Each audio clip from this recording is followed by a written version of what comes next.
저희는 현재 인천 연수구를 4.15 총선 선거 무효 소송을 대리하고 있는 원고 민경욱 전 의원을 도와서 소송을 대리하고 있는 변호사들입니다. 오늘 저희는 현재 그야말로 지지부진한 4.15 총선 선거 무효 소송 재판과 관련해서 현재까지의 상황과 또 앞으로의 전망, 또 대법원에 대해서 강력한 재판을 촉구하기 위해서 이런 시간을 가졌습니다. 이 자리에 참석한 변호사님들 간단히 인사 소개를 하겠습니다. 저는 석동현 변호사입니다. 네, 저는 도태우 변호사입니다. 저는 유정화 변호사입니다. 네, 유승수 변호사입니다. 이 외에도 지금 이 소송에 같이 참여하고 있는 변호사가 서너 분이 더 계십니다. 박주현 변호사이고요. 또 인천의 권보용 변호사가 계시고, 충남 천안의 이동환 변호사가 계시고, 또 그 외에도 몇 분이 더 계십니다만 그 정도 하겠습니다. 4.15 총선 직후에 전국에서 약 130여 건의 선거 무효 소송, 당선 무효 소송이 대법원에 제기된 바 있습니다. 이에 대해서 대법원은 지난 5개월 이상 거의 방관 상태에 있었습니다. 그러던 중에 이제 9월 하순경에 와서 인천 연수구를 비롯한 3개 지역에 대해서 성명 준비 명령을 내린 바 있고, 그 가운데 인천 연수구를 지역에서 지역 소송과 관련해서 지난달 23일 변론 준비기일을 한 차례 열은 것이 전부입니다. 변론 준비기일 이후에 다음 기일이 지금 아직 지정이 안 된 상태에 있습니다. 저희 원고 측 소송 대리인단은 그동안 이번 4.15 총선에서 인천 연수구 을에서도 많은 이 선거의 결과의 왜곡과 조작을 받침하는 주장과 증거를 제시한 바 있고, 또 그것을 좀 보다 더 철저히 입증하기 위한 감정 신청도 하였습니다만, 대법원이 이와 같이 변론 준비기를 한 차례 연 것에 대해서 깊은 유감을 표하면서 하루빨리 선거 무효 소송의 본 변론 기일 지정과 또 철저한 재검표를 조속히 진행해 줄 것을 강력히 촉구하는 바입니다. 선거 무효 소송은 단순히 선거에서 패한 측의 단순한 푸념이나 발목 잡기가 아니라 공직선거법이 허용한 엄연히 허용된 합법적이고 합당한 불복 절차입니다. 특히 이번 4.15 총선에서는 사전투표를 중심으로 정말 있을 수 없는 그러한 이상한 흔적들이 너무나 많이 선거 직후에 곧바로 다 노출이 되었고, 이러한 이상한 흔적에서 우리들의 의심은 출발을 했습니다. 우리 소송 대리인단은 4.15 총선 당시 관내 및 관외 사전투표에서 매우 정교하고 상당한 정도의 유령 투표지 투입 등 부정행위가 이루어진 것으로 보이는 충분한 합리적 증거들을 확보를 해서 제출한 바 있습니다. 이러한 내용이 하루빨리 재판에서 확인이 되어서 국민들의 이러한 의혹들이 해소되고, 또 우리의 이 선거 문화, 선거 제도가 정말 올바르게 확립되기를 바라는 간절합니다. 그래서 오늘 여러분들과 기자회견을 통해서 현재 전체 선거 소송 진행 현황을 먼저 말씀드리고 다음으로는 인천 연수구 을의 소송 준비 현황, 그리고 세 번째는 미국 대통령 선거에서 지금 거론되고 있는 여러 가지 문제점과 우리 사례의 비교 시사점을 말씀드립니다. 이어서는 여러분들의 질문에, 궁금한 사항에 대한 질문에 대답하는 순서로 진행을 하겠습니다. 먼저 그러면 이번 4.15 총선 전체 소송 진행 현황에 대해서 유승수 변호사께서 말씀 좀 해주시죠. 지금 한 120여 건의 소송이 전체적으로 진행되고 있습니다. 소송 대리를 하는 주체에 따라서 좀 구분을 구태하자면 세 갈래로 진행되고 있다. 그 중에 하나는 지금 아시다시피 민경욱 후보가 원고로서 제기한 연수구 을 선거 무효 소송이 있습니다. 가장 먼저 제기가 되기도 하였고요. 그리고 또 실제로 어떤 소송상의 절차 진행이라든가 이런 것들이 그래도 좀 의미 있게 진행된 곳이 바로 연수구 을 선거관리위원회를 피고로 한 선거 무효 소송입니다. 그리고 두 번째로는 비례대표 전체에 선거의 무효를 구하는 기독자의 통일당이 원고가 된 선거 무효 소송이 있습니다. 그 소송에 대해 간단히 말씀을 드리면 그 소송 또한 7분의 변호사님이 소송 대리인으로 참여하고 계십니다. 여기에 있는 저 또한 그 기독자의 통일당의 소송 대리인단으로 들어가 있고 고영일 변호사님 그리고 또 이명규 변호사님 등 총 7분이 다시 또 그 기독자의 통일당의 원고 그 선거 무효 소송을 담당하고 계십니다. 그래서 이 두 갈래에 그 큰 흐름이 있다고 보시면 되고요. 또 나머지 하나는 이제 그 20여 명의 그 후보가 그리고 또 유권자들이 제기한 그래서 총 한 100여 건이 넘는 소송을 또 선거 무효 소송으로 진행하고 있습니다. 이 소송에 또한 저도 그렇고요. 저도 그렇고 뭐 박주영 변호사도 그렇고 지금 소송 대리인으로 들어가 있습니다. 다만 이제 그 소송을 진행하는 과정에 있어서 어떠한 그 소송 진행의 그 결정이나 이런 부분들이 이제 아무래도 그 연수구 을 선거 무효 소송과 비례대표 선거 무효 소송 이렇게 두 군데가 좀 컨트롤이 가능하고 좀 진행을 실질적으로 할 수 있기 때문에 최대한의 서로의 그 협력 관계를 통해서 전체 4월 15일 있었던 제21대 총선 선거 무효 소송의 진실을 밝히기 위한 선거 무효 소송이 제기되어 있습니다. 현재 그 대법원은 총 3개 부로 구성되어 있습니다. 그래서 이 3개 부에서는 아마도 이렇게 해야 된다는 어떠한 법률상의 규정이나 이런 것들이 있는 것이 아니지만 아마도 각 부마다 그 담당하고 있는 그 선거 무효 소송 중에 하나씩을 뽑아서 진행을 해보려고 했던 것으로 생각이 됩니다. 그래서 그 중에 하나가 지금 그 3부, 대법원 3부에서 진행하고 있는 연수구 을 선거 무효 소송입니다. 그래서 실제 재판 절차가 진행된 곳은 10월 23일 날 변론 준비 절차가 진행된 연수구 을 선거 무효 소송이 유일합니다. 그리고 나머지 1, 2부에서 지정했던 그 각 선거 무효 소송은 실제 어떠한 준비 명령이 한번 나왔을 뿐이지 그 뒤로 진행된 것이 전혀 없습니다. 전혀 없고 그 이야기는 대법원 전체로 볼 때는 단 한 건의 소송에 대해서 단 한 번의 재판을 열었다. 예, 그게 바로 지금 현재 대법원이 4월 15일에 있었던 전체 120여 건이 넘는 선거 무효 소송을 대하고 있는 태도이며 지금 그 진행에 대해서 노력이나 어떠한 관심을 기울이는 것이 유독 단 한 건에 불과하다는 것입니다. 오늘 자세한 말씀을 드리겠지만 그 선거 무효 소송에 있어서 재검표 절차든 증거 방법이든 이러한 것들은 순차적으로 해야 되는 것이 아닙니다. 순차적으로 하는 것이 아니라 모두가 다 동시에 제기된 소송이고 또 모두가 다 거의 비슷한 이번 그 4.15 총선에서의 인위적인 조작을 선거 무효 사유로 하고 있습니다.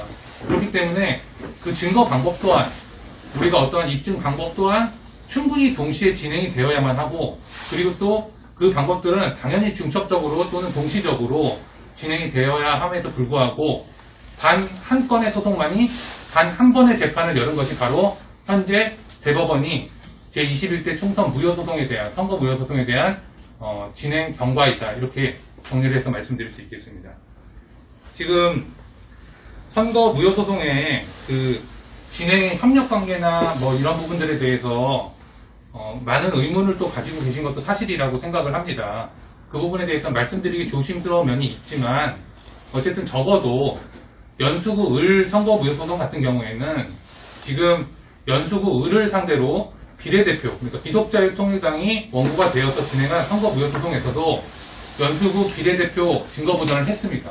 따라서 당연히 연수구 을의 어떠한 재검표든 증거 방법에 있어서는 동시적으로 당연히 두 개 소송이 진행이 되어야만 하고 그러한 점들을 충분히 저희가 재판부에 신청을 해놓은 상태이지만 선거관리위원회는 그것조차도 안 된다라는 이유지만 저희는 그 이유를 짐작할 수가 없습니다. 이 부분에 대해서 지금 전체 선거무효소송, 그러니까 지금 석 대표님께서 말씀하신 연수구 을 선거무효소송뿐만 아니라 오늘 이 자리에서는 관련되는 다른 소송에 대해서도 저희가 아는 선에서 그리고 또 저희가 또 답변할 수 있는 선에서 충분히 좀 답변을 드리도록 하겠습니다. 이상입니다. 공직선거법 제225조에 따르면 그 선고소송이 제기되면 그 소송이 있는 날로부터 수소법원이 180일 이내에 처리를 하도록 되어 있습니다. 이것은 처리를 하여야 한다라고 규정이 되어 있는데 이것은 무슨 말이냐 하면 예컨대 연수구 을의 경우에는 11월 2일에 모든 재검표와 모든 변론이 났어야 한다는 거죠. 근데 지금까지 한 것은 저희가 열심히 준비서명과 뭐 감정신청 이런 것들이 굉장히 많은 서류들을 제출하고 있음에도 불구하고 여태까지 단 한 번의 그 준비기일만 열었을 뿐입니다. 그리고 이제 선관위는 요청을 하면 뭔가를 이제 소송 당사자가 요청을 하면 투명하게 모두 공개하겠다는 입장이었음에도 불구하고 지금 현재 저희가 요구하고 있는 사항에 대해서 투명하게 공개하고 있는 것이 단 한 번도 없습니다. 그래서 지금 저희는 어찌 보면 벽에 부딪혀 있다. 약간 그런 느낌을 변호사들이 다 같이 이야기를 하면서도 많이 봤는데, 그래서 저희가 지금 3개의 사건이 대법원에서 이제 적극적으로 진행을 하겠다 하고 3개의 사건이 진행되고 있음에도 불구하고 저희들이 이 3개의 사건만 진행해서는 도저히 이제 진실을 밝혀낼 수 있는 것인가에 대한 의문이 있는 것이 사실입니다. 그래서 대법원이 우선적으로 진행하고자 하는 이 사안들 이외에 지금 다른 지역구에 대해서도 좀 관심을 좀 더 가지고 우리 변호사들이 굉장히 바쁘고 박제 전투를 하고 있긴 하지만 타 지역구 사건들은 또 어떻게 진행되며 또 어떤 식으로 지원을 할 수 있는지에 대해서도 지금 현재 검토를 하고 있고요. 그리고 아까 맨 처음 질문해 주신 부분에 대해서 저도 이제 생각한 바를 말씀을 드리자면 이 연수구 을의 경우에는 많은 변호사들이 지금 매달려서 진검승부를 하고 있는 곳입니다. 이곳에서는 정말 할 수 있는 정말 최대한의 대처를 하고 있다고 보시면 됩니다. 만약에 대법원이나 선관위에서 투명하게 정보 공개를 하지 않고 이곳을 꺾을 경우 그 결과가 좋지 않을 경우에는 다른 지역에도 당연히 큰 영향을 미칠 수밖에 없습니다. 그래서 지금 제가 진검승부라고 말씀을 드렸고 여러 명이 정말 한 10명, 10여 명에 가까운 변호사들이 지금 정말 열심히 밤새도록 검토를 하고 있고요. 지금 이때까지 지금 도태우 변호사님께서 말씀을 하시겠지만 추가적으로 저희가 지금 또 집중을 하고 있는 부분이 전자개표기를 분해해서 검토하고 있는 작업을 하고 있고 그리고 연수구 을 지역의 개표 상황표 그 이미지들을 수집을 해가지고 분석을 하고 있습니다. 그리고 이제 기일지정 신청서를 제출을 해서 왜 기일을 잡지 않느냐 이 부분에 대해서도 지금 말씀을 드렸음에도 불구하고 아직 아무런 연락이 없고요. 네. 그래서 이제 저희가 그래도 앞으로 정말 최선을 다할 것이니 국민 여러분들께서는 정말 최선을 다하고 있구나 이 부분 하나만은 꼭 믿고 지켜봐 주셨으면 좋겠습니다. 지난 10월 23일 날 처음 변론 준비기일이 열렸습니다. 지금 그때까지만 해도 이미 너무나 지연된 절차였지만 저는 두 번째 문제라 하더라도 저는 지금 이 자리에서 재판부 변론 준비기일에 김상환 대법관이 나오셨는데요. 재판부에 대해서 아주 정말 준열하게 묻고 싶습니다. 재판부가 신의를 지키고 있지 않다.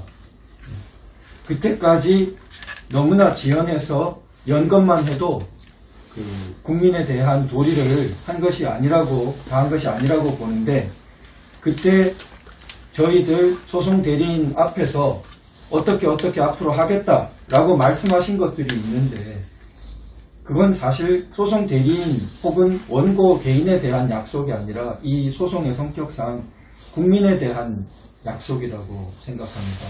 그런데 그 말씀을 어떻게 이렇게 가려이 저버릴 수 있느냐. 그 점을 저는 오늘 기자회견에서 가장 집중적으로 성토하고 말씀드리고 싶습니다. 우리들이 아무리 힘없는 권한을 갖지 못한 것처럼 보이는 국민들로 보일지 모르지만 사실은 주권자인데, 자, 지금 그때 어떤 약속을 하셨냐 그러면은, 원래 오늘이 지금 11월 9일 기자회견 날인데, 그때 이날 재검표를 하겠다고 사실은 말이 있었습니다. 그런데 이날 재검표를 하겠다. 그럼 전제가 뭐냐? 저희들 소송 대리인단은 실질적인 증거조사가 하나도 되지 않았으니까 실질적인 증거조사가 이루어지고 재검표가 같이 돼야 되지 않느냐. 지금 미국에서 말이 나오는 것처럼 리걸 보트를 세야 되지 않냐. 합법적인 표를 세야 된다. 재검표라는 게 다시 표를 세는데, 그럼 합법적인 표를 세야 된다. 그러면 합법적인 표와 불법적인 표를 가릴 게 필요하다. 저희들은 당시에는 유효한 표라는 표현을 썼습니다. 법적으로 유효한 표.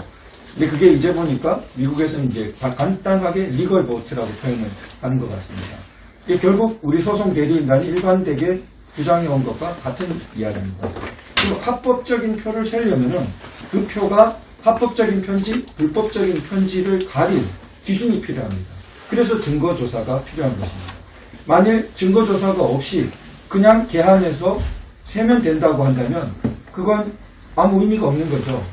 그래서 그 합법적인 것을 가리기 위한 증거조사로서 기존에 저희가 많이 신청했었고 그게 진행이 안 됐었고, 그날 그 고충과 그 애로에 대해서 우리가 항의를 했고, 그래서 뭐라고 했냐 하면은 병행해서 이것을 진행하겠다라고 했습니다.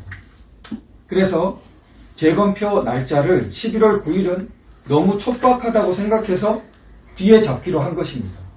그러면은 오늘 원래 하기로 했던 것을 그때 선관위는 아주 오늘 하는 거로 작심을 하고 온 것처럼 행동을 했습니다. 재판부와 사전 교감이 있는 것처럼 미리 말이 있었던 것처럼 행동했습니다. 그런데 그러면은 증거조사를 더 해야 되기 때문에 11월 9일에서 미루기로 했는데 그동안에 뭐가 있었냐 이거죠. 그게 이제 제가 부족하지만 배포한 이 자료입니다. 이게 이제 사건 진행 내역인데 그 10월 23일 이후에 진행된 걸 보시면은 재판부가 액션을 취한 게 딱 하나 있습니다. 그게 그날 약속했던 바 우편 투표 부정 문제가 너무 심각해 보이니까 우체국 우정사업본부에 대해서 저희 소송 대리인단이 사실조회 증거 신청의 한 방법이죠. 이런 질문사항을 내고 이런 문서를 내달라 하는 그걸 보내주지 않고 있다가 그때 촉구를 받고 보낸 것입니다. 그게 10월 23일 이후에 한 유일한 행동 하나입니다. 이게 너무나 신의를 어그러뜨렸다는 거죠. 그때 이것만이 아니라 뭘 해주기로 했냐면 투표 전산 장비에 대해서 감정을 받아주기로 했습니다. 자, 선거에 너무나 많은 전자장치가 쓰였기 때문에 지금 미국도 소프트웨어 도미니언이라는 프로그램이 불법 조작되고 난리가 났지 않습니까? 그래서 우리도 그런 전자개표기, 투표지 분류기 프로그램 검증이 필요하다. 그래서 그 부분에 대해서는 저희가 국제 감정을 주장하지 않고 국내 감정인으로 하자 했습니다. 서버는 너무나 본체고 너무 전문적이고 그렇기 때문에 중립성도 더욱 필요하고 그래서 국제감정, 국제적인 이 경험을 해본 그런 사람을 초빙해서 촉탁해서 하자 그랬지만 선거 전산 장비에 대해서는 국내 감정인으로 된다고 했습니다. 그러면은 절차를 미룰 하등의 이유가 없고 그때 진행하기로 했습니다. 그리고 보안 감정 신청서까지 저희는 일주일 뒤에 곧 냈습니다. 그런데 그 뒤에 아무런 진척이 없다는 것입니다. 그러니까 이런 부분 신의를 너무나 깨고 있는 부분입니다. 그리고 비례대표 지금 기독자유통일당 이야기가 있었지만 그 연수을에서 비례대표 부분과 같이 재검표를 하자는 부분 보관도 연수을에 되어 있기 때문에 절차상 같이 하는 것에 하등의 문제가 없고 오히려 효율적입니다. 그런데 이 피고가 격렬하게 반대하고 있습니다. 이 부분만 하더라도 그 피고가 대외적으로 표방하고 있는 입장과 소송 내에서 사실상 그 취하고 있는 입장이 완전히 그 배치되고 일반 공중에게 잘 안 알려져 있는 부분입니다. 마치 선관위는 떳떳하기 때문에 모든 것을 다 공개할 수 있다고 늘 밖에 나와서는 말하지만 가장 간단한 표를 세는데 그러면 또 QR을 보는데 비례대표 거랑 같이 보자. 연수을에서 한 곳에서 그걸 못하겠다고 나오는 겁니다. 자, 그게 왜 그럴까요? 거기에 이제 그 중요한 지점이 있습니다. 단순히 그것부터가 안 되는 것에 뭐가 있냐면 사전투표를 우리가 하면 항상 문제가 많은 것이 지금 사전투표 아닙니까? 사전투표에 투표지를 2장 받지 않습니다. 그러니까 정당 투표지도 받고 지역구 투표지도 받습니다. 그런데 지역구 투표지 QR과 그러면 정당 투표지의 QR이 부응해야 되겠죠. 한 사람이 받은 거니까. 그걸 확인하자는 겁니다. 그런데 아주 뭐랄까요. 상처에 소금 부은 것처럼 경기를 일으키는 겁니다. 그 제안에 대해서. 그게 더욱 의심을 불러일으킬 수밖에 없는 거죠. 미국에서도 지금 다운밸럿이 문제되지 않습니까? 한 사람이 대통령 선거도 찍고 밑에 하위 선출직도 찍는데 이게 부응이 안 된다.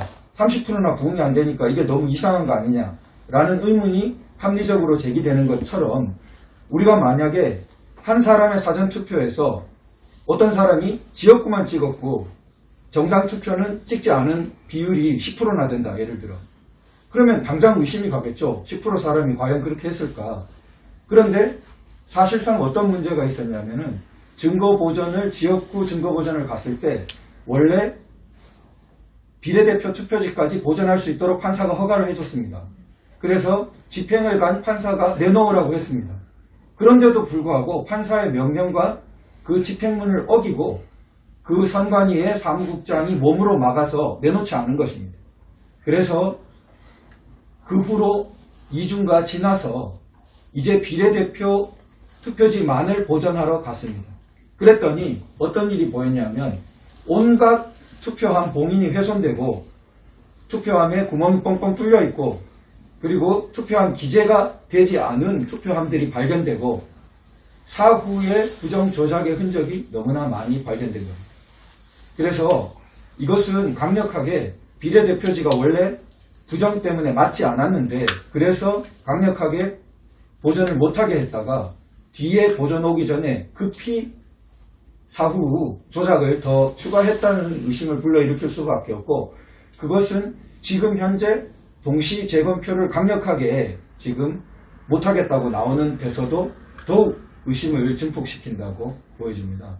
그래서 간단한 이 비례대표지와 동시 재검표조차 못하면서 여론은 어떻게 몰아가냐면 재검표 하기로 했는데 뭐 오히려 미루는 거는 원고 측들 아니냐는 그런 터무니없는 여론 몰이까지 하는 것입니다. 일반 공중이 이런 세부적인 사실을 잘 모른다는 것을 기화로 여론몰이를 하는 것이죠.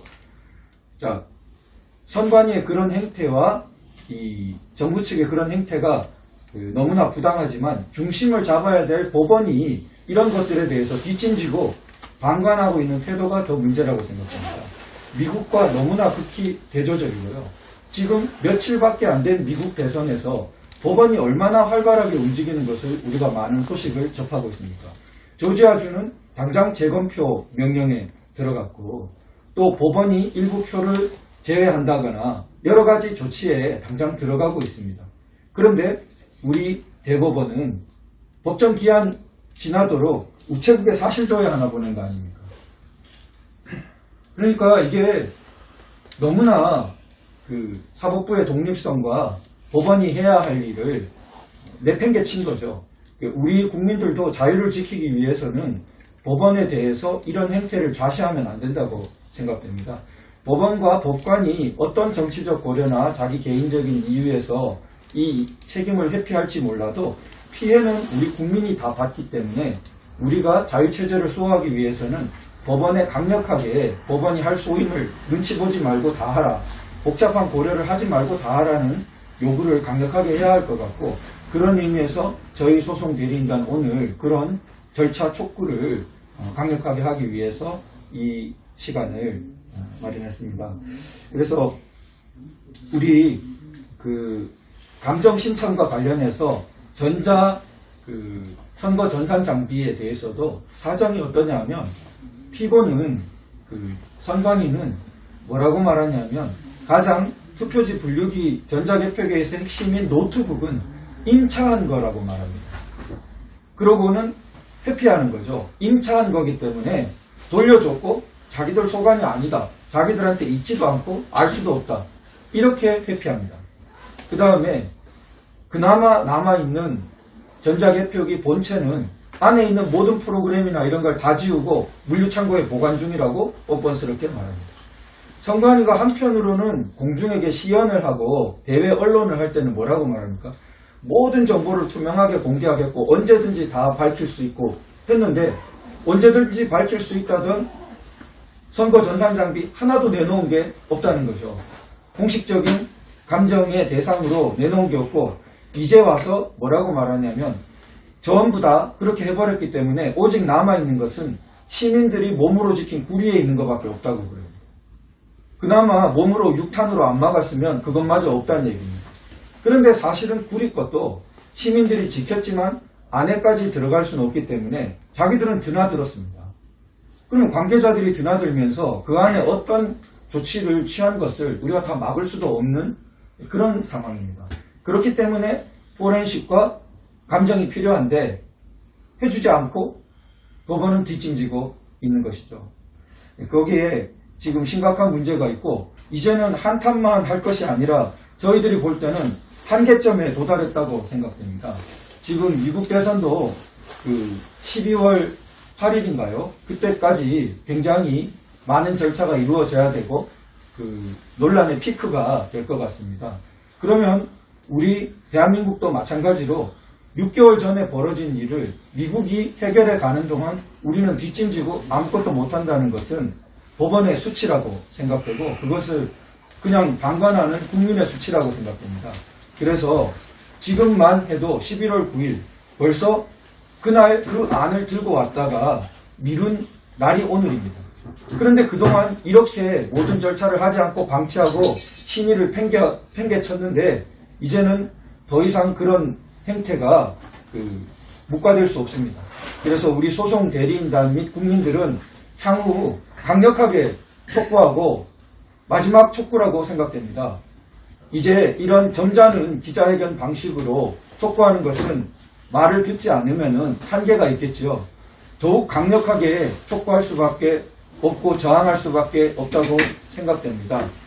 법원이 제 역할을 팽개치면 정말 그 뒤에 남는 보루가 아무것도 없습니다. 그래서 우리 법원에 다시 한번 강력하게 증거조사, 재판 과정 촉구를 말씀드립니다. 이상입니다. 그날 있었던 일 중에 핵심 중에 하나는 이런 겁니다. 재판부가 이런 얘기를 했습니다. 자, 이 사건 선거무효 소송은 그 입증 책임이 원고, 그러니까 후보자인 우리들, 후보자에게 있다. 그러니까 입증 책임을 다해라 이런 식으로 이야기를 하고, 피고인 선관위에 대해서는 그냥 호의적으로 얘기하듯이 국가기관으로서 사명을 다하면서 이 입증하는데, 원고가 입증하는데 그냥 협조를 좀 잘해라 이런 정도로 이야기를 했습니다. 자, 문제는 당연히 입증 책임이 원고에 있는 소송이 아닙니다. 이거는 행정소송이기 때문에 기본적으로 피고인 선관위가 먼저 그 입증을 다 해야 됩니다. 즉 적법하고 공정한 선고가 이루어졌다라는 그러한 입증이 이루어져야만이 그 입증이 반대되는 증거들을 우리들이 제출하면서 진행해 나가야 되는 행정소송입니다. 저희가 유독 문제 삼는 부분은 사실 그와 같은 재판부의 잘못된 견해가 아닙니다. 재판부가 이와 같은 얘기를 하니까 똑같은 얘기를 피고인 선관위가 바로 아무 말도 없다가 몇 시간 동안 아무 말도 없었던 피고 선관위가 똑같은 얘기를 한다는 것이죠. 피고 선관위가 입증 책임은 모두 다 원고에게 있습니다. 그러니까 빨리 입증되지 않은 부분은 접어두고 빨리 수개표 합시다. 예, 수개표에 관한 이야기도 마찬가지입니다. 아까 도 변호사님 말씀하셨지만 수개표를 하자라고 당연히 그냥 숫자만 세는 수개표를 의미하는 것이죠. 대법원이 이야기한 것은. 이 수개표라는 것은 사실 우리가 주장하는 많은 증거 방법들 중에 하나일 뿐입니다. 그동안 수개표만 했을 뿐인 거지, 우리가 주장하는 것은 수개표만을 증거 방법으로 주장하는 것이 아닙니다.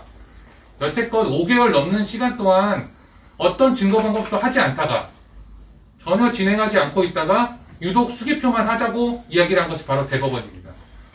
대법원이 그렇게 이야기를 하니까 그 말을 마치 부응이라도 하듯이 피고가 입증 책임은 원고에게 있고 빨리 수개표를 해서 이 논란을 끝냈으면 좋겠다라고 이야기를 했습니다.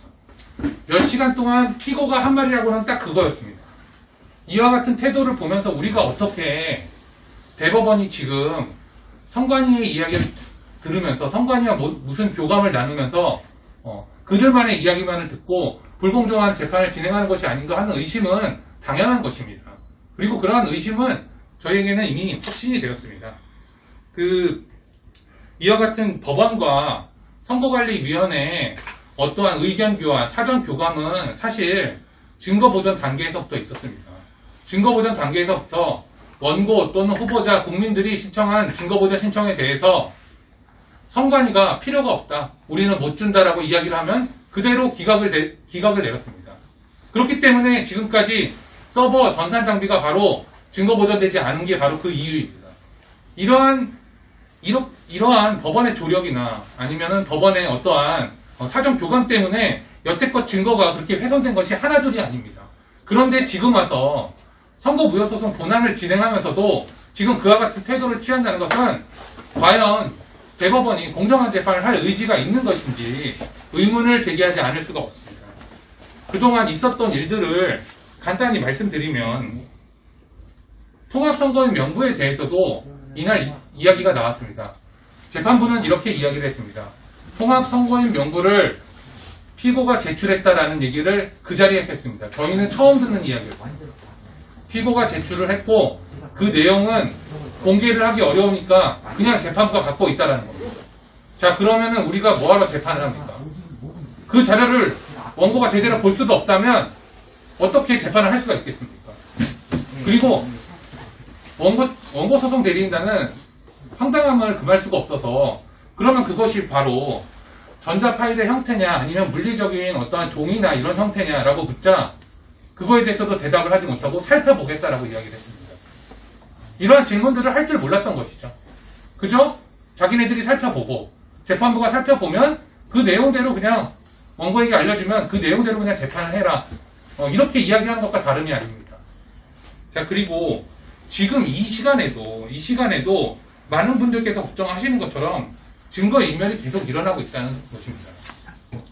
아시다시피 선거관리위원회는 대법원이 이런 식으로 증거보전을 받아주지 않는 그 틈을 타서 투표지 분류기 점검사업이라는 걸 진행하고 있습니다. 그리고 또 통합선거인 명부 컨설팅 사업을 진행하고 있습니다. 그리고 임시사무소에 대한 통신사실조회는 별게 아닌 것처럼 계속 틀어막고 있습니다. 지금 이 시간에도 일어나고 있는 것이 바로 증거인멸입니다. 저희가 지금 이 소송의 진행 과정에 있어서 법원이 선관위의 이야기만을 들어서 이 상태를 방치하고 그 과정에서 선거관리위원회가 증거 인멸을 해오고 있는 것은 하나 둘이 아니라서 정말로 나열하기 어렵지만 그래도 여러분들께서 오셨기 때문에 간단하게라도 언급만 그 이야기를 그대로 드리고자 합니다. 먼저 말씀드린 대로 통합선거의 명부를 컨설팅 명목으로 훼손하고 있습니다. 서버 이전 명목으로 서버를 훼손했습니다. 사전투표소 CCTV를 다 가렸습니다. 공개되지 않은 인치사무소를 운영하고 검증을 차단했습니다. 투표함 위에 파란 봉인지를 일률적으로 제거됐다는 사실은 놀라운 사실이 아닙니다. 이제는 투표지 관리대장, 이동대장이 없고 CCTV는 연속되지 않습니다. 우편투표의 배송 기록을 변조하고 있습니다. 지금. 전자개표기, 외장 노트북을 인차했다면서 반환했다. 그렇기 때문에 검증할 수 없다라고 이야기하고 있습니다. 전자개표기 운영체제까지 지우고 보철덩어리인 그 투표지 분류하는 그 장치만 그대로 그냥 창고에 보관하고 있다라고 뻔뻔히 이야기하고 있습니다. QR코드가 어떤 내용으로 되어 있는지를 밝히자고 하는데 QR코드의 발급 원리가 영업상 비밀이라는 등 이런 이유를 들어서 검증을 거부하고 있습니다. 봉인 도장 및 봉인 테이프 관리 대장이 없습니다. 그 훼손된 것은 이미 우리가 두말할 나위도 없습니다. 투표지 이미지 파일 원본이 확인이 불가합니다. 자, 이와 같은 증거 인멸이 계속되는 법원의 방조로 인해서 적어도 방조, 나아가서는 공모일 수도 있는 이러한 행위들로 인해서 지속되고 있다는 것이 바로 이 소송의 가장 큰 문제입니다. 자, 10월 23일 날 변론 준비기일을 열었습니다. 많은 국민들께서 변론 준비기일은 뭐냐, 변론기일은 뭐냐 이렇게 궁금함을 그때 당시에도 표하셨습니다. 저희 소송 대리인단 또한 변론 준비기일은 변론기일에 앞서서 쟁점을 정리하고 증거 방법에 대해서 심도 있는 논의를 이루는 자리다라고 이해를 하고 들어갔습니다. 그날 대법관 또한 동일한 취지로 이야기를 했습니다.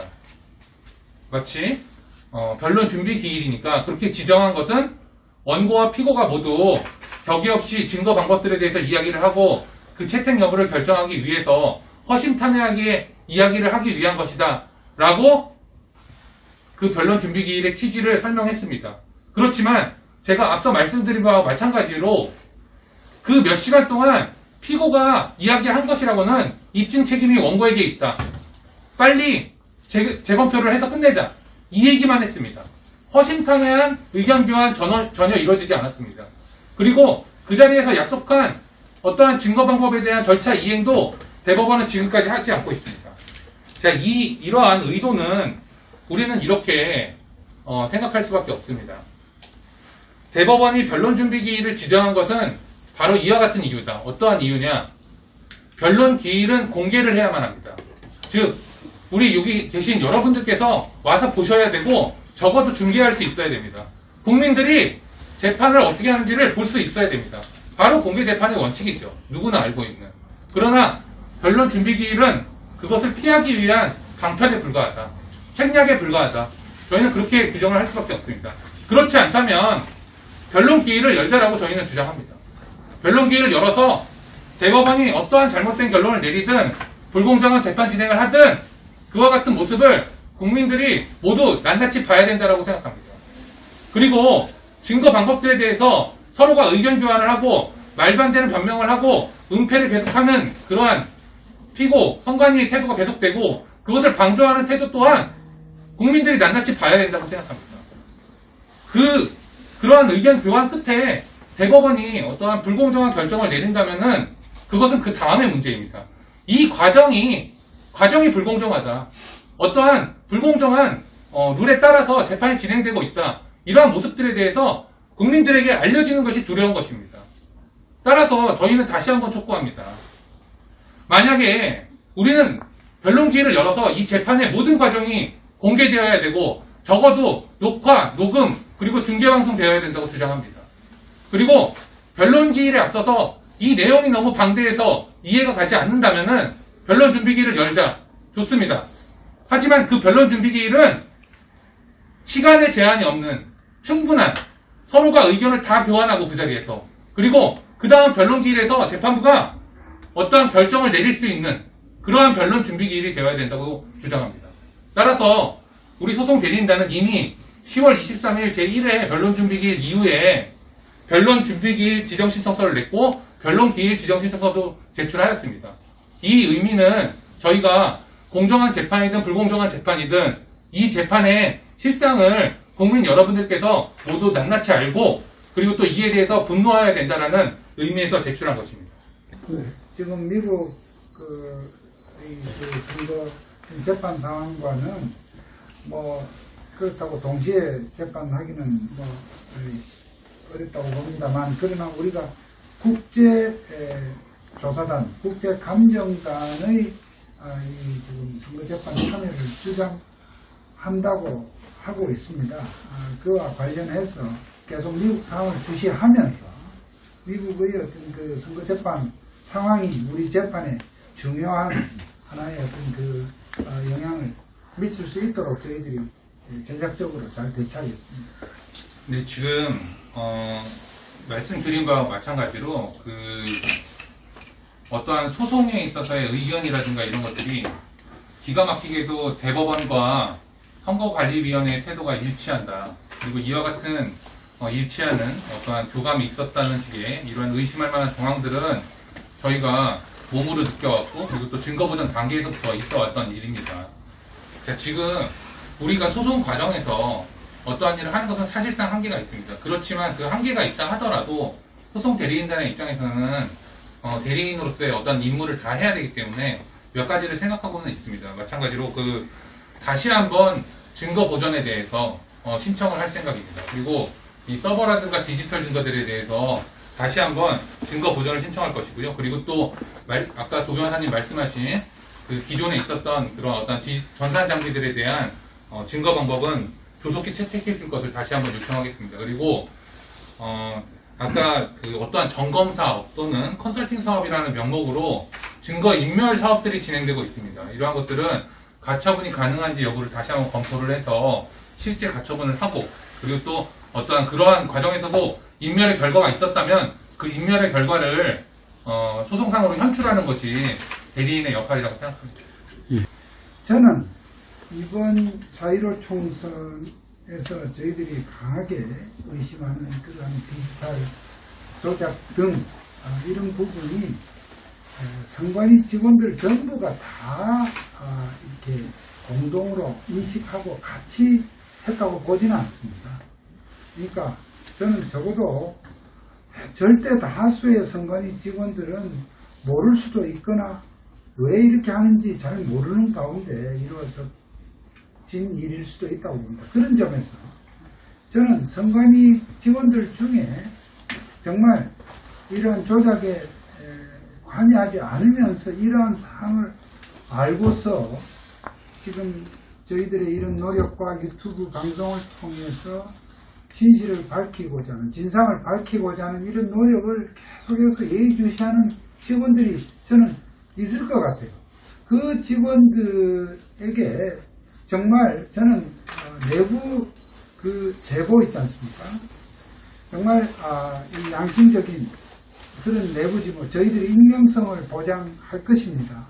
선관위 직원들도 이 유튜브 방송들을 보시게 되면 정말 이런 부분에 대해서 저희 변호사들에게 정말 좀 도움을 좀 주셨으면 하는 그런 마음을 지금 이 선거무효소송은 공직선거법상 행정소송법을 준용하게 되어 있습니다. 그래서 그의 이야기는 결국에 행정소송이라는 이야기죠. 그리고 또 대법원 판례는 이미 유권자가 제기한 선거무효소송은 민중소송이다라고 해서 행정소송의 한 형태로서 그 유권자가 제기한 소송에 대해서 행정소송이다 이렇게 명시적으로 판결한 바가 있습니다. 그리고 또 지금 입증 책임과 관련해서는 그러면 행정소송의 경우에는 누구에게 입증 책임이 있느냐, 그 또한 명시적으로 판례가 있습니다. 우리가 항고소송이라고 이야기를 하는데요, 당사자의 이익과 관련된 그러한 어떠한 처분의 취소를 구하는 소송의 경우에는 우리가 항고소송이라고 이야기를 합니다. 항고소송의 경우에는 원고가 아닌 피고인 국가 또는 지방자치단체에게 그 입증 책임이 있다라고 대법원이 이미 판시하였습니다. 이미 이 부분은 정리가 된 부분인데, 그렇다면 후보자가 제기한 선거 무효 소송은 아까 이야기한 민중소송이냐 항고소송이냐 이 문제가 남습니다. 그러나 유권자가 제기한 것은 직접 당사자는 아닐 수 있기 때문에 민중소송이라고 본다면 당연히 그 반대 해석상으로는 후보자가 제기한 것은 직접 자기의 이해관계와 관련된 것이기 때문에 항고소송으로 봐야 되는 것이 당연한 비결입니다. 그렇다고 한다면 그동안 대법원 판례에 따라서 항고소송이라면 피고인 국가 또는 지방자치단체에게 그 입증 책임이 있다라는 결론에 이르는 것이 당연히 타당한 결론이라고 생각합니다. 그리고 만약에 입증 책임이 피고에게 있다면 이렇게 이야기를 하고 있습니다. 그 적법성에 대해서 입증이 된 경우에는 반대되는 사실을 원고가 입증할 책임이 있다. 이렇게 대법원이 판시하고 있습니다. 자, 지금 우리가 제기한 그 선거 무효 소송은 사실 적법성에 대해서 피고가 입증한 바가 전혀 없습니다. 전혀 없고 오히려 우리에게 입증 책임이 없지만 이 선거 무효 소송 선거가 부적법하다라는 증거들이 차고 넘치는 상황입니다. 그렇다고 한다면 당연히 설사 입증 책임의 법리까지 우리가 구태여 꺼내지 않더라도 지금의 입증 책임은 당연히 피고에게 그 적법성을 입증해야 될 책임이 있다. 네, 저희는 그렇게 생각합니다. 다시 부연을 해서 짧게 설명을 드리면요. 법적으로 이 모든 것을 다 원고가 다 입증해야 되는 것이 아닙니다. 그러니까 피고 측인 선관위 측에서 이 선거의 전 과정이, 투개표 과정이 정말 적법하고 정확했다고 주장하려면 그 피고 측에도 입증할 책임이 법적으로 있다, 분명히 있다는 점을 말씀을 드리고요. 더 나아가서 저희들은 강력히 호소하는 부분은 이런 겁니다.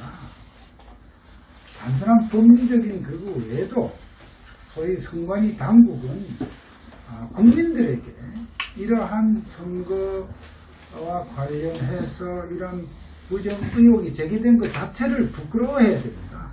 그렇지 않습니까? 그리고 정말 선관위가 정말 이 부분에 떳떳하고 당당하다면 오히려 선거 관련의 전반적인 그 과정을 다 뭐든지 공개하겠다는 자세로, 또 전산 장비도 정말 훼손되지 않는 한도 내에서 모두 너희들이 살펴봐라는 정도의 그러한 자세가 정말 필요하다. 저는 그렇게 생각을 하고 법원에도 그 점을 강조할 생각입니다. 증거가 일단 이제 선관위에 지금 집중이 되어 있기 때문에 그 선관위가 저희 원고 쪽에 모든 걸 다 입증해야 된다는 건 법리적으로 사실상 말이 안 되는 거고요. 그리고 그 법리 또한 행정소송 그 법리에 따라서 그 피고에게 우선적인 입증 책임이 있다는 말씀 다시 한번 드립니다.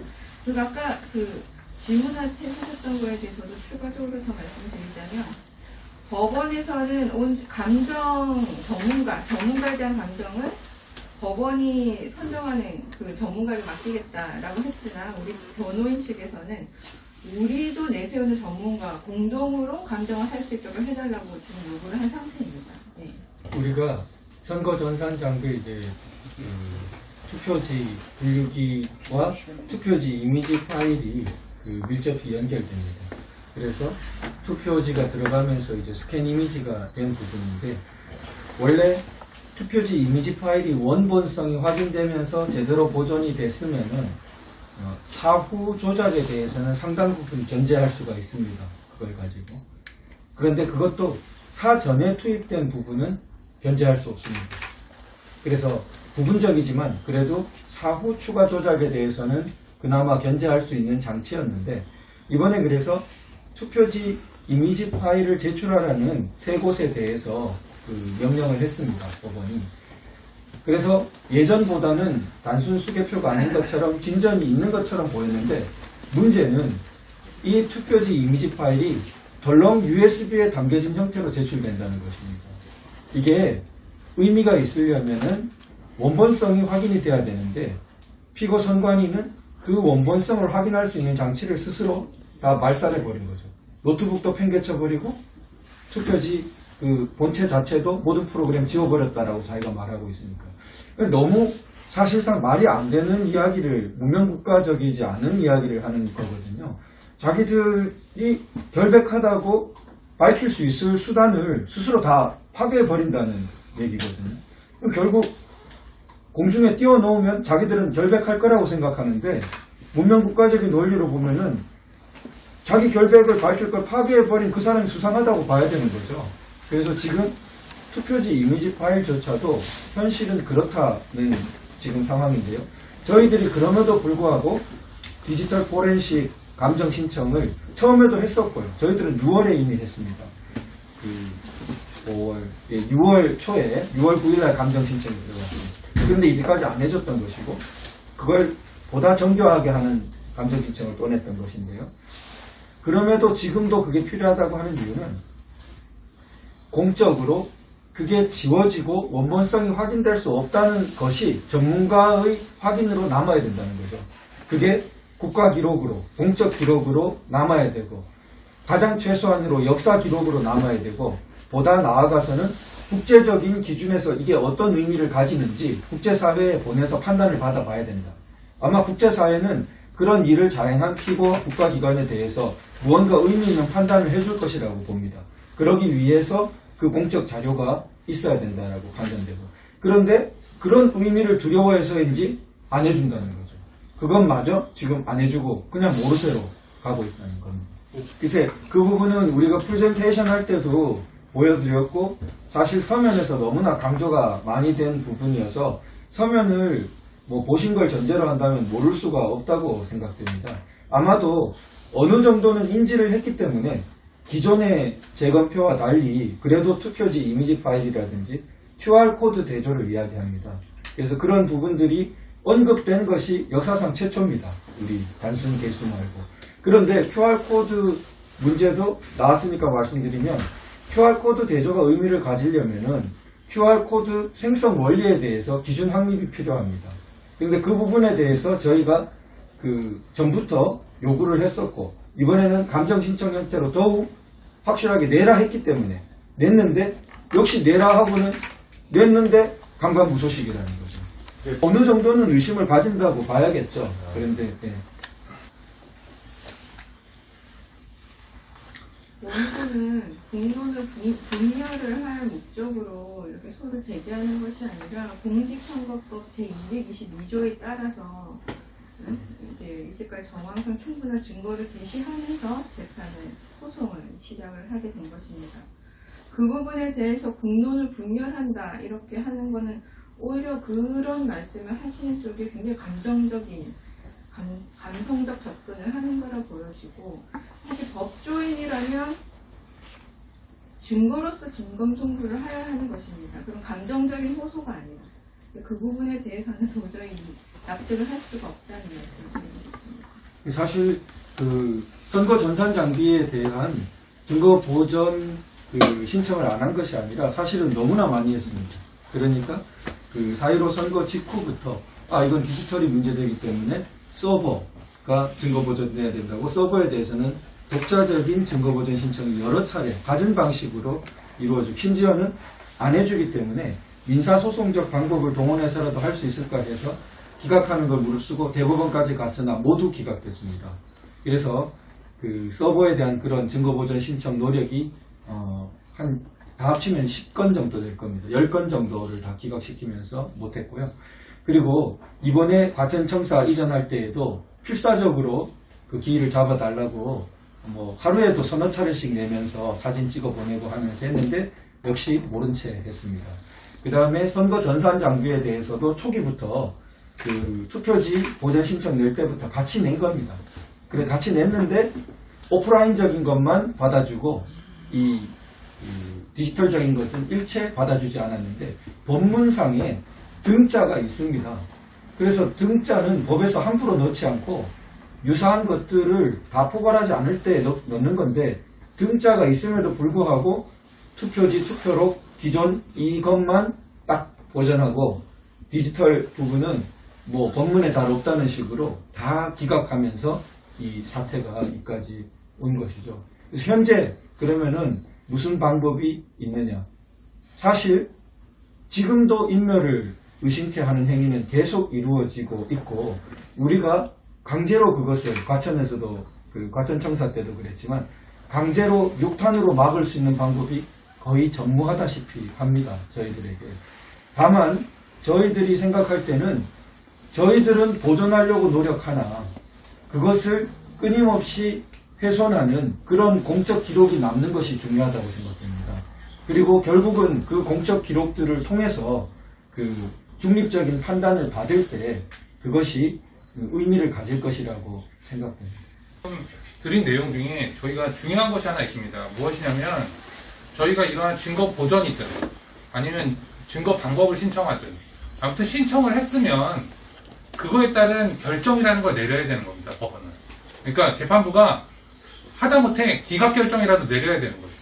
네, 실제 그렇지만 저희가 신청한 증거 방법 중에 기각도 한 게 없습니다. 쉽게 말하면. 그러니까 아무런 결정을 하지 않고 있는 태도를 보이고 있는 겁니다. 그 관합청사 이전할 때도 저희가 그렇게 수차례 증거보전 신청을 냈지만 그 결정에 대해서 결정이 없습니다. 아직도. 기각을 했는지 채택을 했는지가 나오지가 않습니다. 인용을 했는지가. 이 이야기는 결국에 법원은 지금 현재로서는 적어도 현재까지 보여준 모습은 그냥 시간을 끌고 판단을 회피하겠다는 거다. 그리고 또 그것이 바로 지금 미국 그 선거 소송과 크게 대비가 되지 않습니까? 미국 선거 소송에서 각 주의 법원이든 연방 법원이든 어떠한 결정에 대해서 그 결론에 대해서 우리가 동의할 수도 있고 안 할 수도 있겠죠. 하지만 미국 법원은 어떠한 식으로든 결정을 합니다. 기각을 했든 인용을 했든. 지금 우리나라 법원은 결정을 하지 않고 있는 것입니다.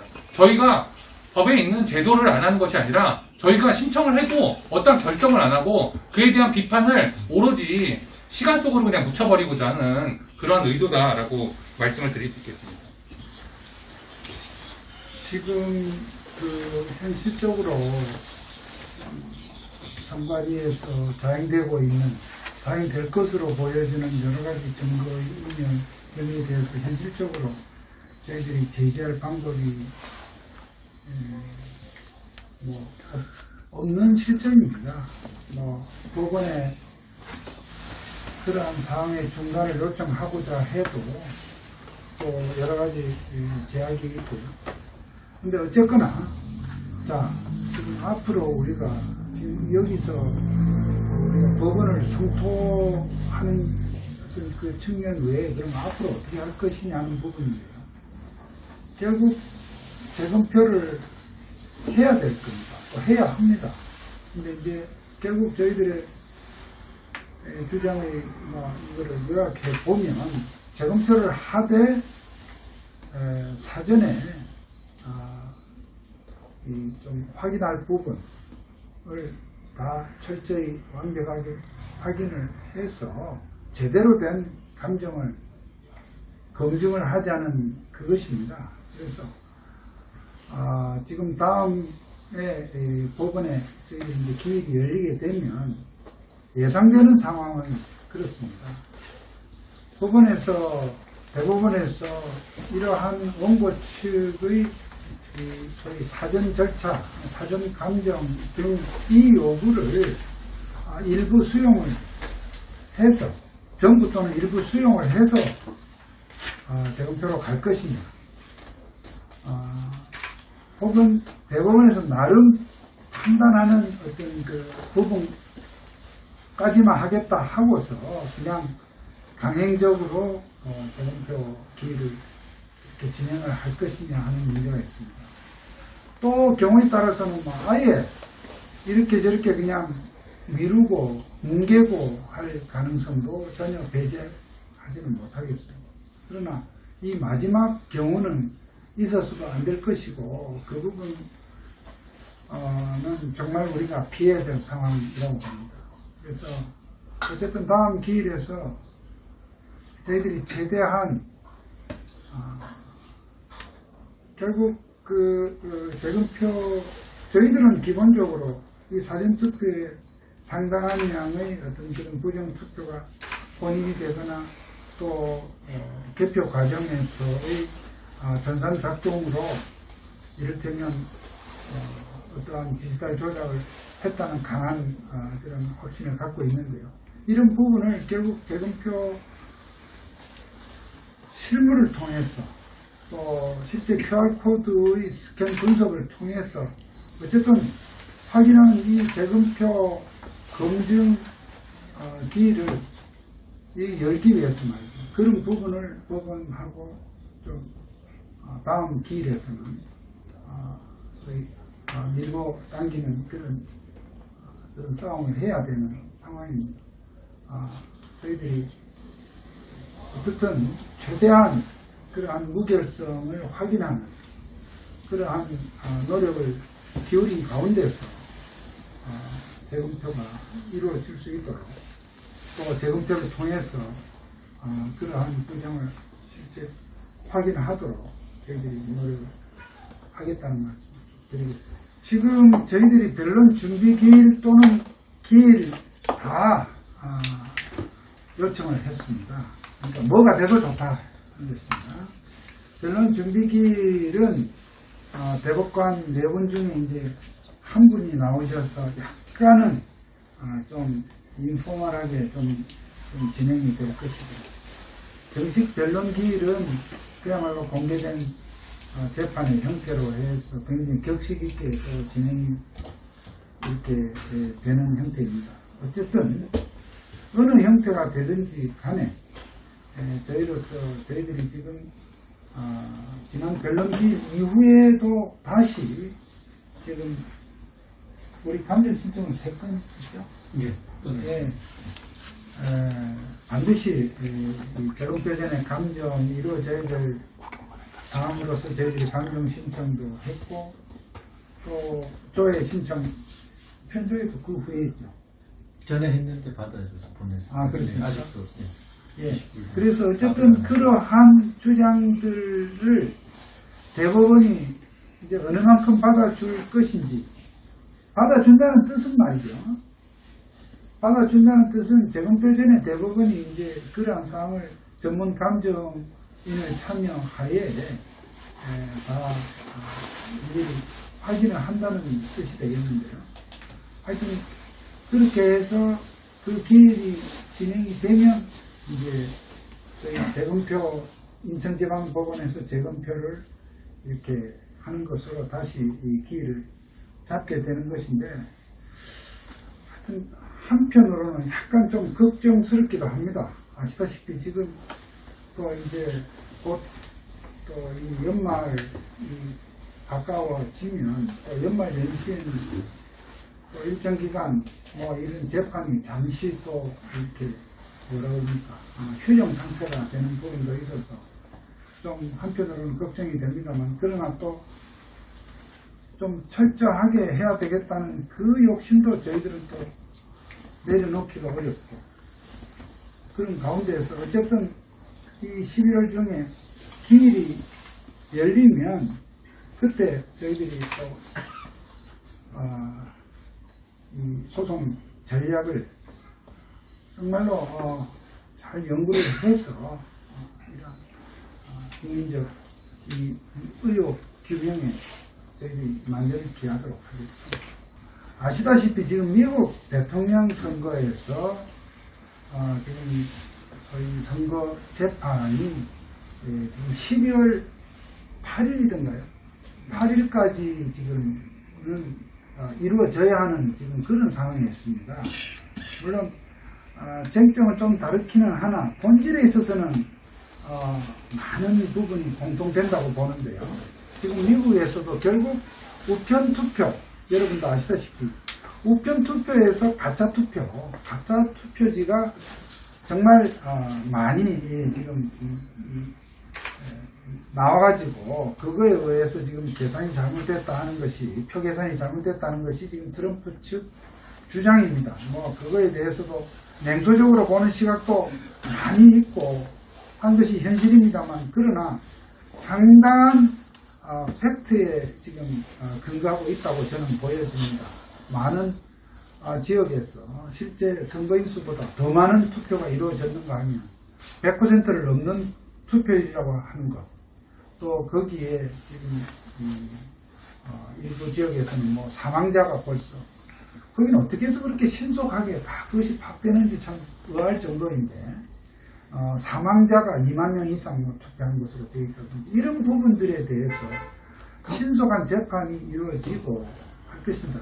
그러한 재판들이 저는 우리 대법원에도 정말 중요한 그런 경종을 울릴 것으로 보여지고요. 그것처럼 우리 대법원도 지금 6개월을 이제 넘어섰습니다. 이러한 선거 재판 지연에 대한 정말 많은 각성이 있을 것으로 보여지고, 그런 점을 가지고 그러니까 미국 선거 재판에서 나타나는 현상 또한 저희들이 면밀히 예의주시해서 즉각 저희 재판의 하나의 중요한 참고 자료로 활용하는 그러한 노력도 하겠습니다. 오늘 저기 주제하고는 약간 거리가 있을 수 있겠습니다만, 이번에 그 사용된 것이 아닌 2014년경쯤에 사용됐던 투표지 분류기를 이제 뭐 조사용으로 좀 뭐 입수하신 것이 있다고 하는데, 그 외형만이라도 한번 바로 이어서 한번 잠깐 보여주실 수 있는지. 예. 그렇게 하겠습니다. 지금요? 아니 그냥 뭐 가능하시면. 예. 네, 이미 많이 보셨을 것 같아요. 예, 지금 저희 뒤에 지금 한 대가 있는데요. 그래요. 지금 저희가 얼마 전에 그 선관위에서 경매를 한 거죠. 네네. 선관위에서 공매한 투표지 분류기가 2014년도에 쓰였다고 하는 그 투표지 분류기를 저희들이 입수를 했습니다.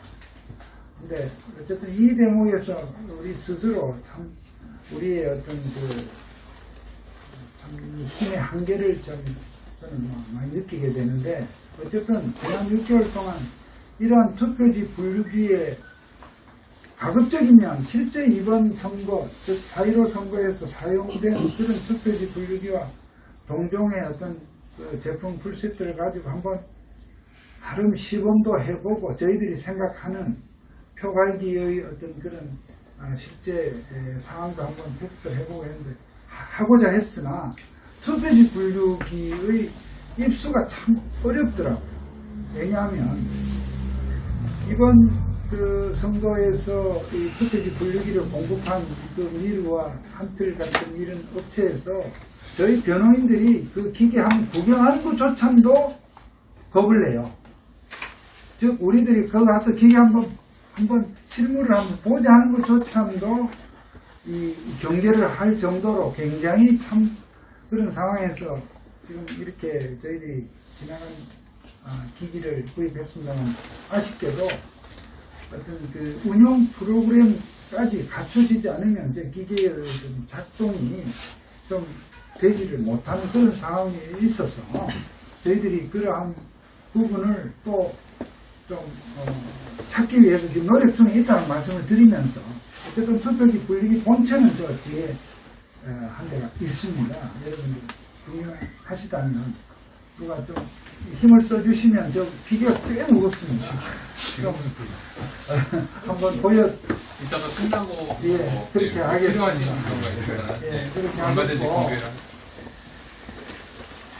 어쨌든 지금 저희로서 애당초 이런 기자 이런 저희들이 생각할 때는 그 차후에 다음 재판 날짜가 좀 정해진 걸 가지고 여러분들께 그러한 소식도 알려드리면서 저희들의 소송 계획을 좀 피력하고 하기를 참 희망했으나, 대법원에서 오늘까지도 다음 재판 기회를 안 주는 그런 지금 현실 속에서도 어쨌든 중간 상황이라도 말씀을 드리자, 그렇게 해서 우리 수많은 외국 시민들의 궁금증에 조금이라도 도움을 하자 해서 이런 자리를 가졌습니다. 남은 절차에서도 여기 변호사분들께서 최선을 다하겠습니다만, 무엇보다 오늘 이렇게 와주신 이 유튜브 방송사 여러분들의 이런 관심이 정말 저희들에게 큰 힘이 되고 계속해서 저희들에게 에너지가 되고 있다는 점을 여러분들께 정말 감사드리고 말씀을 드립니다.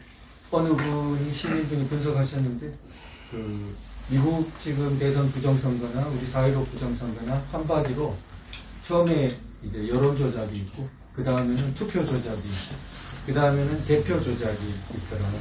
제가 하나 더 붙이자면은 네 번째 단계는 증거인멸이 있어요. 그런데 이 증거인멸 틈을 안 주고 미국은 상당 부분에서 들어가고 있는 것이고 우리는 그 점에서 법원에 상당한 책임이 있다 이렇게 보입니다. 마지막 아까 저항과 관련해서 법적인 이제 한계가 얼마 안 남았는데 법적 제도적으로 추구할 수 있는 마지막 수단까지 손님되고 나면 그때는 그야말로 저항권밖에 남지 않는 상황이 되는데 그런 사태를 불러들이지 않도록 헌법기관의 마지막 보루인 대법원이 지금이라도 전향적으로 태도를 바꾸어서 이 법원의 모범을 따라 자기가 해야 할 좌우 돌아보지 말고 사법적 소임에 충실해서 본연의 임무를 다해 주실 것을 강력히 촉구합니다. 공직선거법 225조에 따르면 그 선고소송의 경우에는 다른 쟁송에 우선하여 신속하게 처리를 해야 한다고 하고 있습니다.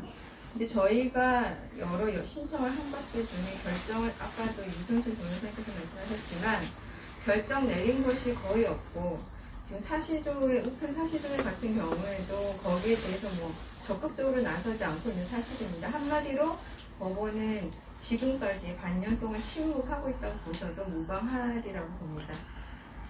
네, 그래서 이제 희망사 아까 그 질문사항을 저도 이제 말씀드리고 싶었는데 저희가 결정을 할 수 있는 것이 아닙니다. 변론 준비 기일이나 변론 기일을 제발 열어달라고 하는 것이 저희 입장이지만 그것을 결정하는 건 결국 대법원인 겁니다. 그리고 이 시간을 계속 끌 수 있는 것도 결국 대법원의 의지에 다 달려 있습니다. 저희가 열어달라고 요구한다고 해서 열어야 될 그걸 의무사항은 없는 거죠. 사실 그게 의무로 보여짐에도 불구하고 그것을 계속적으로 지연을 시킬 수가 있는 것이 대법원의 그런 막강한 권한이기 때문에 그렇기 때문에 저희가 정말 마지막이다 이런 마음으로 항상 임하고 있고요. 그렇기 때문에 이렇게 여러분 앞에 선 겁니다. 그러니까 좀 더 지켜봐 주시고 어떤 다른 분들이 뭐 비난을 하시던지 뭐 이상하다고 하는 이런 말씀에 좀 휘둘리지 마시고 그냥 법적으로 대응한다. 법에 따라서 승부를 한다. 이런 부분에 좀 더 주목을 해 주셨으면 좋겠습니다. 우리는 이 재판의 결과에 대해서 알 수는 없습니다. 알 수 없습니다만 우리는 이렇게 이야기를 할 수 있습니다. 우리가 신청한 모든 증거 방법을 채택하면 우리는 부정선고 밝힐 수 있습니다. 밝힐 수 있는데 불공정하게 재판을 진행하는 것은 저희가 방조할 수가 없습니다. 우리는 어떠한 경우에도 공정한 재판을 대법원이 했다라는 명분을 주지 않을 것입니다. 그와 같은 명분을 주는 것은 지금 이 선거 무효소송을 지켜보고 있는 국민들의 분노까지도 저희가 박탈해버리는 결과이기 때문에 저희는 그렇게 하지 않을 것입니다. 저희는 공정한 재판을 위해서 끝까지 싸울 것이고요. 그 결과에 대해서는 여러 국민들이 그대로 받아들일 수 있는 재판을 해나가도록 하겠습니다. 많은 관심 속에서 저희가 힘을 얻어서 끝까지 공정한 재판을 위해서 싸우도록 하겠습니다. 감사합니다. 많은 분들이 오랫동안 그렇게 말씀하십니다.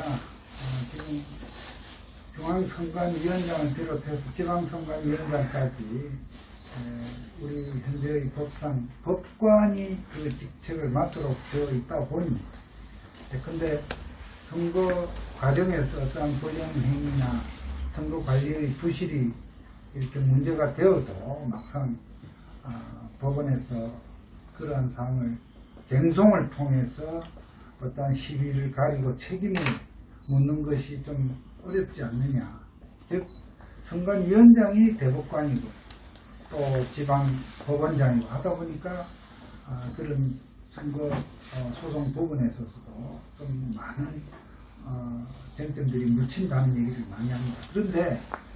그러나 또 한편으로 생각해 보면 그렇다 해서 선관위원장들 앞으로는 판사를 하지 말고 다른 어떤 직역에서 뽑자 하는 얘기도 사실은 하기가 어렵습니다. 어떻든 그래도 지금 우리 나라에서 그런 부분에 최고의 공정성을 저희들이 믿을 수 있는 직역이 또 법관들이 있는 것도 사실입니다.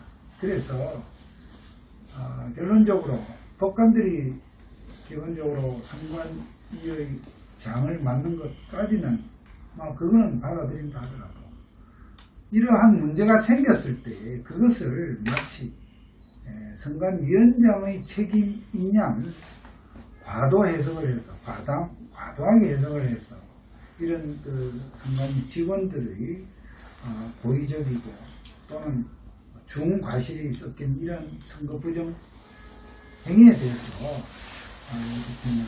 그냥 피하거나 주저하지 말고 이 부분에 대해서는 아까 말씀드린 것처럼 국민적 의혹이 이렇게 법 절차를 통해서 제기된 경우에는 오히려 그것을 아주 투명하게 공개함으로써 오히려 이 선거의 공정성, 투명성에 대해서 국민들의 신뢰를 높이는 그런 자세가 법원에 저는 요구된다 이렇게 봅니다. 그래서 이 대법원에 대해서 다시 한번 이 선거 재판에 어떠한 문제가 확인된다 하여도 그것을 법관의 어떤 그런 책임과 연결시켜서 회피하기보다 오히려 낱낱이 밝힘으로써 오히려 국민적 신뢰를 쌓는 것이 훨씬 중요한 가치다 하는 것을 다시 한 번 더 강력하게 촉구를 이미 결론을 내리고 말을 한다는 것입니다. 그러니까 전혀 재판관의 태도와 맞지 않는 것이죠. 대법관이면서 선관위원장이었는데 이 판관의 태도는 완전히 전무하다는 것이죠. 결론이 이미 합리적이지 않게 어거지로 불복한다 라는 결론을 내려놓고 있는 것이죠. 재판이 진행 중인 사안에 대해서. 그처럼 제가 볼 때 우리 대법원은 지금 보통 그 순간이 아니라 저는 절체절명의 위기에 서 있다고 생각됩니다. 지금 이게 미대선 부정선거 문제도 세계적으로 자유민주주의가 제대로 존속할 수 있는지가 굉장히 시금석 위로 올라와 버린 것처럼 우리 대법원도 제가 볼 때 이 선거 부정 문제를 제대로 다루지 못하면은 저는 한마디로 끝났다고 생각합니다. 헌법재판소 탄핵에 이어서 이 부정선거 문제를 사법부가 중심을 잡지 못하고 제대로 자기 책임을 다하지 못하면은 대법관은 그 자리에서 아직 아마 모를 거라고 생각합니다. 어떤 센터에 있는 사람은 사태가 어떻게 진행되는지 모를 때가 많다고 생각합니다. 오히려 주변부에서 그 일을 지켜보는 사람이 사태가 어느 정도로 흘러가고 있는가를 안다고 생각합니다. 지금 대법원은 이 사안을 제대로 풀지 못하면 끝장나는 것입니다. 자, 그래서 그런 위기라는 인식이 전해지는 것이 중요하다고 생각합니다. 지금 동료 대법관이 선관위원장에다 나갔는데 부정선거가 되면 그 사람 미래가 어떻게 될까, 이런 수준의 걱정을 하고 앉아있을 때가 아니라는 거죠. 자기 자신조차 역사에 영원히 오명이 남는 흑역사로 갈 건지 아니면은 그걸 막기 위해서 우리나라가 거꾸로 흘러가는 것을 필사적으로 그 방향에 설 건지, 이런 아주 심각하고 근본적인 기로에 서 있는 것입니다. 우린 그런 절박한 마음을 갖고 소송 대리에 임하고 있고 이 자리에 있는 것이고요. 아마 그 절박함을 대법관은 모를 것 같습니다. 그 절박하고 이게 얼마나 중요한 순간인가가 조금이라도 전달되기를 바라는 마음에서 오늘 이 자리가 있고요.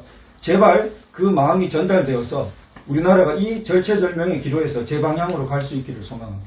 지금 검찰에서 이렇게 불기소를 지금 선거와 관련해서 저희들이 시민단체 등에서 고발한 사항에 대해서 지금 불기소를 했다고 하셨지만, 지금 검찰에서는 아직까지는 이를테면 그 명확한 어떤 증거가 아직은 안 나왔다든지 또는 아직 쟁점이 조금 아직 분명하지 않다고 생각하고 지금 수사를 좀 적극적인 수사를 하지 않고 있는 측면이 있습니다만, 그러나 저는 그것이 검찰에서 이번 4.15 총선에 어떤 문제가 없다는 식으로, 없는 것으로 보는 것은 절대 아니라고 생각합니다. 즉 검찰로서는 저 자신이 이제 검찰에 오랫동안 봉직을 했던 입장에서 본다면 좀 들으시기에 따라서는 좀 이견도 있을 수 있겠으나, 검찰로서는 이 지금 저희들이 지금 문제 삼고 있고 지금 이슈가 되고 있는 이 선거 규정은 한마디로 단순한 형사범죄를 넘어서 정말 정권의 어떤 존망이 걸려있고 나라 전체의 어떤 그 국익을 흔들 수 있는 그러한 엄한 사안이라는 점 때문에 좀 이를테면 검찰이 이 수사에 나선다고 하는 거에 있어서 좀 더 이렇게 뭐라 그럴까요? 좀 더 명료한 어떤 그런 객관적인 그런 점이죠.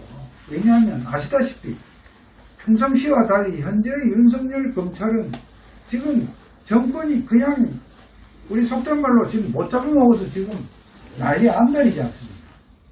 그러니까 현재의 정권에서 소위 이와 같은 부정선거를 어떤 저질렀다는 혐의를 가지고 검찰이 수사에 나서려고 하면 이거는 검찰총장에서도 또 검찰 전체가 조직의 명운을 걸어야 되는 상황에서 절대로 수사를 해보고 아니면 말고식의 수사를 한다. 그야말로 완전히 핵심을 찌를 수 있는 그런 말입니다. 그래서 아마 검찰도 이건 뭐 제 주관적 견해 그런데 제대로 말씀드리면 빨리 법원에서 뭐 하나라도 좀 어떤 확인된 그런 부분이 나온다면 그러니까 사전투표지에서 어떤 QR코드 위조라든지 이런 부분이 나온다면 그런 것을 가지고 수사에 착수할 수 있는 그런 여건은 아직도 여전히 유효하다. 즉 현재까지 검찰이 수사를 하지 않고 있는 점에 대해서 아쉬운 것은 사실이나 결코 그것이 검찰이 이 4.15 총선에 대해서 전혀 문제가 없다고 보는 것은 아니다 하는 점을 저는 저 나름의 어떤 그런 경험을 토대로 검찰의 생각을 충분히 파악하고 있다 이렇게 생각합니다. 그 집회일에 함께 오면서 변화를 봤는데요. 지금 4.15 부정선거 이후에 두드러진 변화는 청년층의 참여가 크게 늘어났습니다. 그래서 이 청년층에 굉장한 각성이 이루어지고 있다. 그렇게 생각하고 굉장히 희망적으로 생각합니다. 사실 이 부정선거 규명 운동은 지금 미국에서 순간적으로 크게 불붙었지만 이미 한국에서 먼저 불붙은 것입니다. 저는 한반도가 소비에트를 무너뜨린 독일과 마찬가지, 베를린과 마찬가지라고 생각됩니다. 베를린 장벽이 무너지고 소비에트가 무너진 것처럼 우리가 거대한 체제가 무너지는 최전방에 아마 한국의 부정선거가 있고 본 게임이 미국의 지금 부정선거에 있다고 생각됩니다. 이 운동에 참여하고 있는 분들은 무슨 정치인 개인에 대한 호호나 그게 더 나아가서 정당에 대한 호호나 입장으로 참여하고 있는 것이 아니라고 생각됩니다.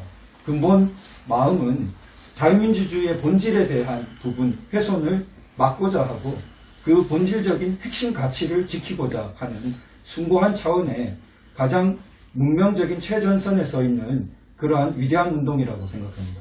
이게 국지적으로 우리나라에 있을 때는 그 의미가 덜 보였는데 지금 미국에서 그 불이 붙음으로 인해서 그 운동이 가지는 방향성과 의미가 더욱 본격적으로 보이게 되었다고 생각합니다. 저는 이것이 제4의 세계적인 민주화 물결이라고 생각합니다. 1민주화에서 라틴 아메리카 소국 민주주의가 최초로 전파되었고 2민주화 물결에서 세계 각국의 신생 독립국이 민주주의를 받아들였습니다. 제3민주화 물결에서 필리핀, 한국을 필두로 개발도상국에서 권위주의적인 체제가 보다 발전된 자유민주주의 선거로 변화되면서 사회주의권 몰락까지 가져왔습니다. 그런데 약 40년 지난 오늘날 제4의 민주화 물결, 형식적으로 선거제도를 받아들였으나 디지털 기술의 발전과 함께 선거제도의 공정성이 허물어져 가는 데서 선거제도의 실질을 살리고 자유민주주의의 혼을 살리려는 그러한 최전선적인 운동이 바로 한국과 미국이 최전방과 본진에서 붙었습니다. 이것은 위대한 문명사적 향방을 가르는 운동이고 반드시 승리할 것이라고 생각합니다.